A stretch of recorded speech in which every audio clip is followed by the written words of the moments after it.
So changing the battery on a key fob, there's a button on the side of your key fob you have to press to pull your key out.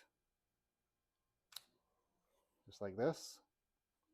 Then your key goes into this little slot right here. Right there. You just give it a little twist to pop off the cover. Just like so. And then your cap comes off. The inside will look like this. And you just pop this piece out here, and there's your battery there. And you just take your key again, get to the corner, pop your battery out.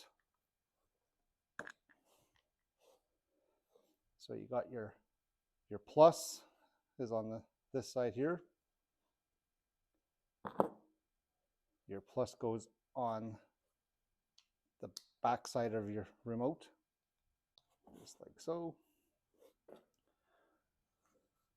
Then you got your green hardware again. That goes, you got the back of it looks like this here.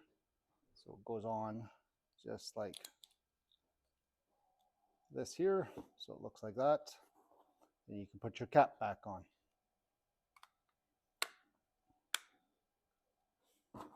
You put your key back in, and now your key is changed.